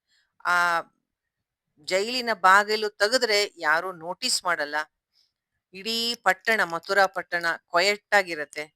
ಆಗ ವಸುದೇವ ಈ ಕಡೆಯಿಂದ ಆ ಕಡೆಗೆ ಮಗುನ ಕರ್ಕೊಂಡು ಹೋಗ್ಬೋದು. ತುಂಬಾ ಜನಕ್ಕೆ ಗೊತ್ತಾಗ್ದೇ ಇರೋ ಹಾಗೆ, ಕಂಸನಿಗೆ ಅದ್ರ ವಿಷಯ ಗೊತ್ತಾಗ್ದೇ ಇರೋ ಹಾಗೆ ಅಂತ ಅದು ಭಗವಂತನ ಲೀಲೆಯ ಒಂದು ಅಂಶ. ಬಟ್ ಅದು ಒಂಥರ ಮೇಲ್ಮೇಲಿನ ಒಂದು ಎಕ್ಸ್‌ಪ್ಲನೇಷನ್, ಒಳಗಿನ ಎಕ್ಸ್‌ಪ್ಲನೇಷನ್ ಇದೆ. ಆಧ್ಯಾತ್ಮದ ಒಂದು ಆ ಮತ್ತೆ ನಾಗಲಕ್ಷ್ಮಿಯ ಪ್ರಶ್ನೆ ಅವ್ರು ಕೇಳಿದ್ರು. ನಾಗಲಕ್ಷ್ಮಿ ಏನು ಆಧ್ಯಾತ್ಮಿಕವಾಗಿ ಈ ಒಂದು ಘಟನೆಯ ಒಂದು ಚಿಂತನೆಯನ್ನ ನಾವು ಮಾಡಬೇಕು. ಕೃಷ್ಣನ ತಂದೆ ತಾಯಿ ಜೈಲಲ್ಲಿರೋದು, ಆ ಮತ್ತೆ ಕಂಸ, ಕೃಷ್ಣನ ಜನ್ಮ, ಇದೇನೆಲ್ಲ ಹಿಂದಿನ ತತ್ವ ಏನು ಅಂತ ಕೇಳಿದ್ರು. ಇದು ನಮ್ಮ ಒಂದು ಇನ್ನರ್ ಜರ್ನಿ. ನಮ್ಮನ್ನ ನಾವು ಆಧ್ಯಾತ್ಮಿಕವಾಗಿ ಜಾಗೃತಗೊಳಿಸ್ಕೊಳ್ಳಕ್ಕೆ ಈ ಕತೆ ಬಹಳ ಅಥವಾ ಈ ಘಟನೆ ನಮಗೆ ತುಂಬಾ ಹೆಲ್ಪ್ ಮಾಡುತ್ತೆ. ದೇವಕಿ, ವಸುದೇವ, ಕಂಸ, ಆ ಜೈಲು, ಕೃಷ್ಣನ ಜನನ, ಇದು ಒಂದೊಂದನ್ನ ಸಾಂಕೇತಿಕವಾಗಿ ತಿಳಿಸುತ್ತೆ. ದೇವಕಿ ಅಂದ್ರೆ ನಮ್ಮ ಶುದ್ಧವಾದ ಸಾತ್ವಿಕವಾದ ಬುದ್ಧಿ. ಯಾವ ಮನಸ್ಸು ಶುದ್ಧವಾಗಿರುತ್ತೆ, ಸತ್ವದಲ್ಲಿರುತ್ತೆ, ಅದು ಜ್ಞಾನವನ್ನ ಪಡ್ಕೊಳ್ಳಕ್ಕೆ ರೆಡಿಯಾಗಿರುತ್ತೆ. ದೇವಕಿಯಲ್ಲಿ ಕೃಷ್ಣ ಜನಿಸಿದ ಅಂದ್ರೆ ಯಾರ ಮನಸ್ಸು ಶುದ್ಧವಾಗಿದೆ ಅಲ್ಲಿ ಜ್ಞಾನದ ಉದಯ ಖಂಡಿತ ಆಗತ್ತೆ, ಅವರು ಪ್ರಯತ್ನ ಪಟ್ಟರೆ. ವಸುದೇವ ಅಂದ್ರೆ ನಮ್ಮ ವಿವೇಕ, ಯಾವುದು ನಿತ್ಯ ಯಾವುದು ಅನಿತ್ಯ. ಅವನು ತಲೆ ಮೇಲೆ ಬುಟ್ಟಿ ಇಟ್ಕೊಂಡು ಕೃಷ್ಣನನ್ನ ಈ ಕಡೆಯಿಂದ ಆ ಕಡೆ ಕರ್ಕೊಂಡು ಹೋಗ್ತಾನಲ್ಲ, ಅದು ನಮ್ಮ ವಿವೇಕ ಶಕ್ತಿ. ಯಾವಾಗ ಯಾವುದಕ್ಕೆ ಹೆಚ್ಚು ನಮ್ಮ ಜೀವನದಲ್ಲಿ ಪ್ರಾಶಸ್ತ್ಯ ಕೊಡಬೇಕು, ಆ ಜ್ಞಾನವನ್ನ ಎಷ್ಟೇ ಮಳೆ, ಜಮುನಾ ನದಿ ರಭಸವಾಗಿ ಹರಿತಿದ್ರು ತಲೆ ಮೇಲೆ ಹೊತ್ತು ಆ ಕಡೆಗೆ ಕ್ರಾಸ್ ಮಾಡ್ತಾನಲ್ವಾ, ಅಂದ್ರೆ ತಲೆ ಮೇಲೆ ಹೊತ್ತಿರೋದು ಆ ದಿವ್ಯವಾದ ಜ್ಞಾನವನ್ನ. ಅಂದ್ರೆ ಅದಕ್ಕೆ ಲೈಫಲ್ಲಿ ಹೈಯೆಸ್ಟ್ ಪ್ರಿಯಾರಿಟಿ. ಅದು ನಮ್ಮ ವಿವೇಕದಿಂದ ನಾವು ಚೂಸ್ ಮಾಡ್ಬೇಕು. ಮತ್ತೆ ಕಂಸ ಅಂದ್ರೆ ನಿಮ್ಗೆಲ್ಲ ಗೊತ್ತೇ ಇದೆ. ಕಂಸ ಅಂದ್ರೆ ಅಹಂಕಾರ, ಭಯ. ಎಷ್ಟು ಅಹಂಕಾರ ಜಾಸ್ತಿ ಇರುತ್ತೋ ನಮ್ಮಲ್ಲಿ, ನಾನು ನಂದು ಅನ್ನೋದು, ಅಷ್ಟು ನಮಗೆ ಅದನ್ನ ಯಾವ್ದನ್ನ ನಂದು ಅಂತ ಅನ್ಕೋತೀವೋ ಅದ್ರ ಮೇಲೆಲ್ಲ ಅಟ್ಯಾಚ್ಮೆಂಟ್, ಭಯ, ಯಾವಾಗ್ಲೂ ಆತಂಕ. ಯಾವಾಗ್ಲೂ ನೀವೊಂದು ಅಬ್ಸರ್ವ್ ಮಾಡಿ, ನಮ್ಮ ಈಗೋಗೆ ನಾವು ಆತ್ಮವಿಚಾರ ಮಾಡೋದು ಇಷ್ಟ ಇಲ್ಲ. ಯಾಕೆ ಅಂದ್ರೆ ಅದಕ್ಕೆ ಭಯ. ಯಾವಾಗ ಆತ್ಮಜ್ಞಾನವಾಗತ್ತೆ, ನಾನು ನಾಶವಾಗ್ತೀನಿ, ಅದಕ್ಕೆ ಅದು ನಮ್ಮನ್ನು ಹೊರಗಡೆ ಜಗತ್ತು ತೋರ್ಸುತ್ತೆ. ಅದ್ ಚೆನ್ನಾಗಿದೆ, ಇದ್ ಚೆನ್ನಾಗಿದೆ, ಇದ್ಯಾಕ್ ಧ್ಯಾನ ಮಾಡ್ತಾ ಕೂತಿದ್ಯಾ ಅಂತ. ಯಾವಾಗ ನಿಜವಾದ ಜ್ಞಾನ ನಮ್ಮಲ್ಲಿ ಉದಯಿಸತ್ತೆ, ಆಗ ನಮ್ಮ ಅಜ್ಞಾನ, ಈಗೋ ನಾಶ ಆಗತ್ತೆ. ಅದು ಕಂಸ. ಮತ್ತೆ ಜೈಲು, ನಾನು ಅವಾಗ್ಲೇ ಹೇಳ್ದ ಹಾಗೆ, ಅದು ಸಂಸಾರದ ಬಂಧನ. ನಮ್ಮ ಒಂದು ಅವಿದ್ಯೆಯಿಂದ, ಅಜ್ಞಾನದಿಂದ, ಅಟ್ಯಾಚ್ಮೆಂಟ್ಸ್ ಇಂದ ನಾವೇ ನಮ್ಮನ್ನ ಬಂಧಿಸ್ಕೊಂಡಿದೀವಿ ಈ ದೇಹ ಮನಸ್ಸುಗಳಲ್ಲಿ. ಈ ಒಂದು ನಾವೆಲ್ಲ ಆತ್ಮ ಸ್ವರೂಪರಾದ್ರು ನಾನು ಈ ದೇಹ, ಈ ಮನಸ್ಸು ಅನ್ಕೊಂಡು ಸಫರ್ ಆಗ್ತಾ ಇದೀವಿ.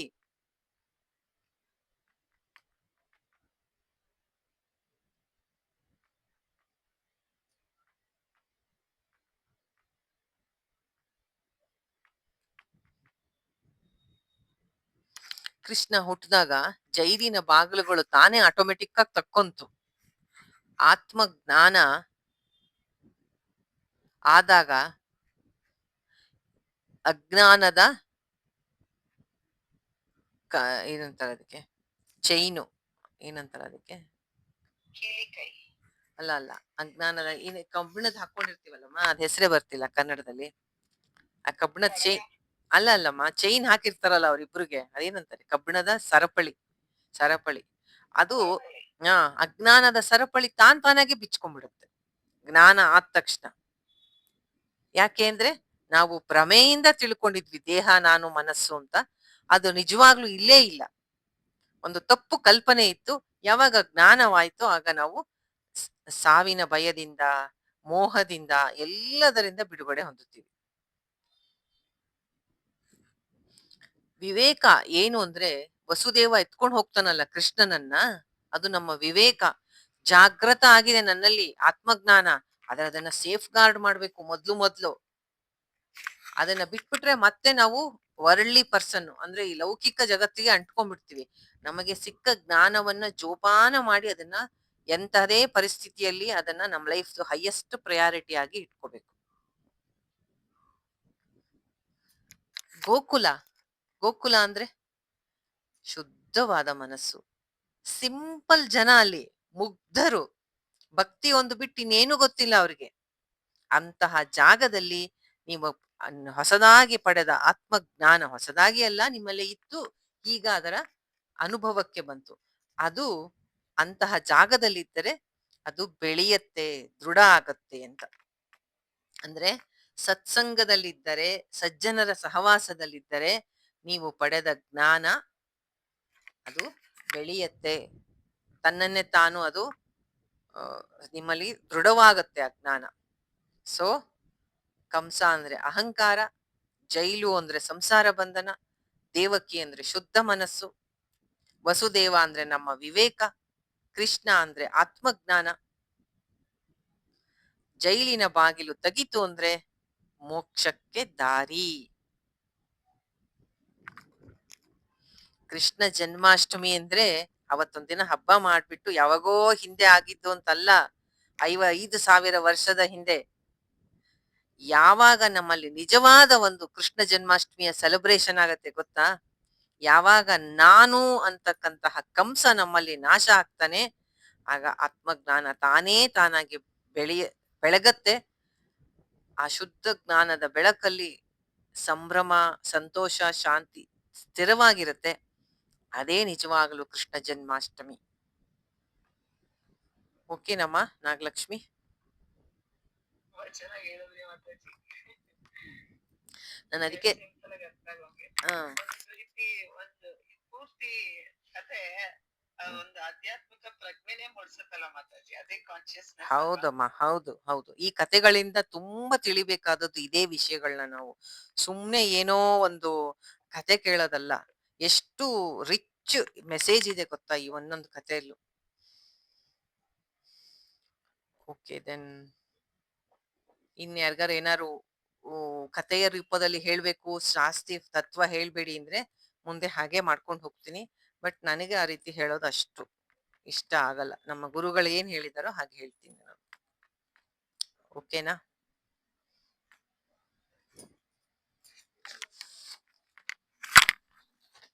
ಓಂ ಅಸತೋ ಮಾ ಸದ್ಗಮಯ ತಮಸೋ ಮಾ ಜ್ಯೋತಿರ್ಗಮಯ ಮೃತ್ಯೋರ್ಮಾ ಅಮೃತಂ ಗಮಯ. ಓಂ ಶಾಂತಿ ಶಾಂತಿ ಶಾಂತಿ.